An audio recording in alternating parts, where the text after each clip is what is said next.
अंजू अपने पति राजीव और बच्चों के साथ बहुत खुश थी। उनके 2 बच्चे हैं, एक लड़की और एक लड़का। बड़ा लड़का अभी 12 साल का है, लड़की छोटी है, 8 साल की। वो एक मिडिल क्लास परिवार है। अंजू के पति राजू का कपड़े का एक छोटा सा कारोबार है, जिससे उनका घर और दोनों बच्चों की पढ़ाई अच्छे से हो जाती है। राजीव अपने बच्चों और पत्नी को बहुत प्यार करता है। अंजू अपनी छोटी सी दुनिया में खुश थी, लेकिन फिर उस एक दिन से सब कुछ बदलने लगा है। एक दिन राजू जब घर आया तब उसका मूड कुछ ठीक नहीं था। उसके बच्चे वहीं बैठे पढ़ाई कर रहे थे। बातों बातों में उनमें बहस हो गई और वो झगड़ा करने लगे। राजीव वहीं बैठा था और अपने ही ख्यालों में खोया था। उनको झगड़ता देख राजीव को गुस्सा आ गया और उसने उठकर अपने बच्चों को एक एक तमाचा लगा दिया। अंजू किचन में से आई। बच्चों और अंजू के लिए ये बात बड़ी ही आश्चर्य की थी, क्योंकि राजू ने आज से पहले कभी अपने बच्चों को मारना तो दूर की बात, जोर से डांटा भी नहीं था। हमेशा उन्हें प्यार से समझाता था, लेकिन आज उसे क्या हो गया था। अंजू ने राजू से बात की, क्या हुआ आपको, कुछ बात है क्या? लेकिन वो गुस्से में कुछ नहीं बोलकर वहाँ से चला गया। अंजू को पता चल गया था कि ज़रूर कोई बड़ी बात है जो राजीव को परेशान कर रही है। कुछ दिन राजीव का स्वभाव ऐसा ही रहा। इस दौरान राजीव अपनी चीज़ों को लेकर भी कुछ ज़्यादा ही पर्सनल हो गया था। उसने अपना एक अलग लॉकर रख लिया था, जिसकी चाबी उसी के पास रहती थी। अंजू को ये पता था कि राजीव उसमें कुछ रखते हैं, लेकिन वो राजीव से इस बारे में बात नहीं कर रही थी। उसे लगा कि शायद वो इस बारे में पूछेगी तो कहीं वो बुरा ना मान जाए। वैसे भी आजकल उनका मूड कुछ सही नहीं रहता है, इसलिए उसने इस बारे में बात ही नहीं निकाली। राजीव कुछ दिनों से अब अकेले रहने लगे। वो बच्चों से भी ज़्यादा बातें नहीं करते। अंजू को ये बात खटकने लगी। एक दिन जब राजू अपने लॉकर में कुछ रख रहे थे, तब अंजू वहाँ आ गई। अंजू को आते देख उसने झट से सबसे पहले लॉकर को बंद किया। अंजू ने पूछा, क्या हुआ? ऐसा क्या है जो आप छिपा रहे हैं? क्या हो गया है आपको? कुछ बात है तो बताइए। राजीव ने कहा, कुछ नहीं, कुछ होगा तो मैं तुम्हें ही बताऊंगा, ऐसा कुछ है ही नहीं। अंजू को अब चिंता सताने लगी। उसे अपने पति का बदला रूप साफ दिखाई दे रहा था। घर में शांति ना हो तो उसका असर सब पर पड़ता है। करीब 1 महीने तक उसके पति का यही रूप रहा, लेकिन 1 महीने बाद अचानक वो फिर से बदलने लगे। पहले की तरह ही अपने बच्चों से बातें करने लगे। शांत और सरल पहले से भी ज़्यादा हो गए। अंजू खुश तो थी, लेकिन उसके मन में अभी भी शंका और संकोच बना हुआ था, क्योंकि अपने पति के इस तरह के बदलाव से उसके मन में अभी तक दुविधा थी। सब कुछ धीरे धीरे फिर पहले जैसा होने लगा, लेकिन अभी भी राजीव अपने लॉकर को नहीं छोड़ता था। लॉकर पर ताला ही रहता था, ना ही उसे किसी को हाथ लगाने की इजाज़त होती। अंजू को लगा राजू फिर से पहले जैसे हो गए, अभी ये काफ़ी है। धीरे धीरे वो शायद खुद ही अपने मन की बात बता दे। समय बीतता गया। एक दिन अंजू दोपहर अपने घर से कुछ काम से निकल गई। राजू दुकान पर थे और बच्चे स्कूल, इसलिए वो घर के काम से खुद गई। लेकिन बाहर जाने पर उसे पता नहीं था कि उसे ऐसा कुछ दिखाई देने वाला है। उसे वहाँ राजीव दिखाई दिए, वो भी एक बहुत ही खूबसूरत औरत के साथ, और राजीव उसे पैसे भी दे रहे थे। उनको देखकर अंजू छिप गई ताकि वो दिखाई ना दे, लेकिन अब उसके मन में सवालों के भूचाल आ गए थे। उसके मन में तरह तरह के ख्याल आने लगे कि इस औरत की वजह से ही शायद उसके पति में बदलाव आया है। शाम जब राजीव घर आए तो अंजू ने पहले ही कुछ सोच रखा था। उसने राजीव से पूछा, दिन कैसा गया? कहीं गए थे या दुकान पर ही थे? राजीव ने कहा, नहीं, दुकान पर ही था। कहाँ जाऊँगा? अंजू को पता था कि राजीव झूठ बोल रहे हैं, लेकिन क्यों और किस लिए, ये उसे पता नहीं था। उस दिन से अंजू राजू पर नज़र रखने लगी। वो बीच बीच पर दुकान जाती थी और राजू का फ़ोन चेक करती थी, लेकिन अगले 1 महीने तक उसे कुछ नहीं मिला।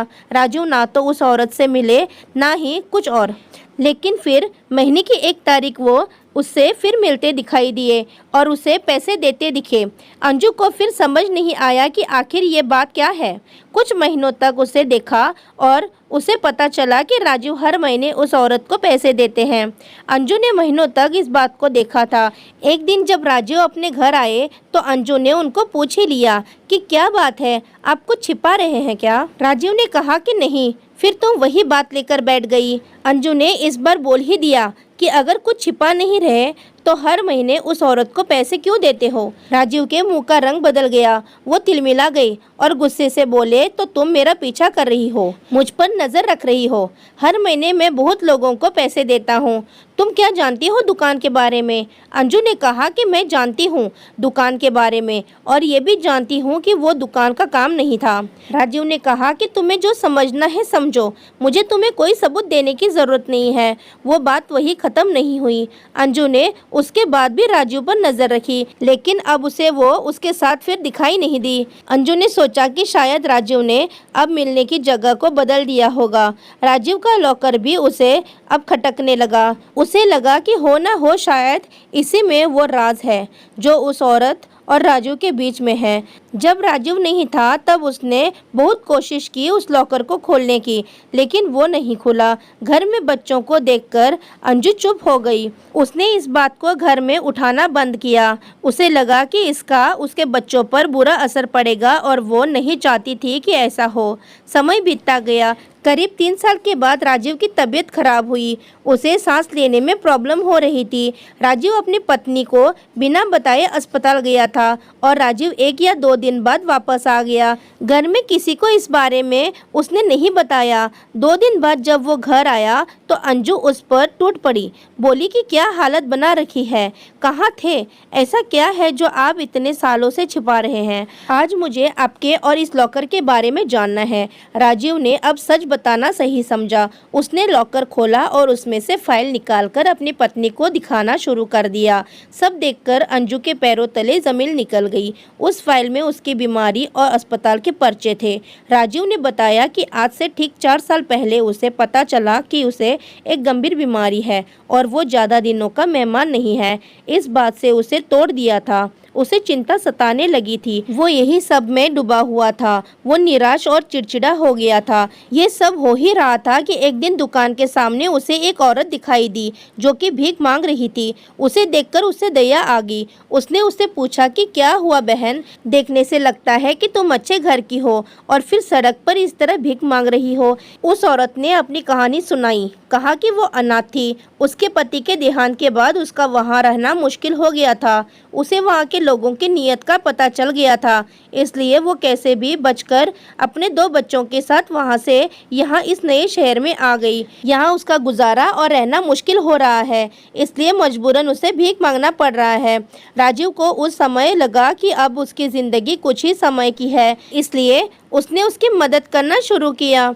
उसको और उसके बच्चों को रहने को घर और खाने की व्यवस्था की। साथ ही हर महीने उसे पैसे भी भेजता रहता है।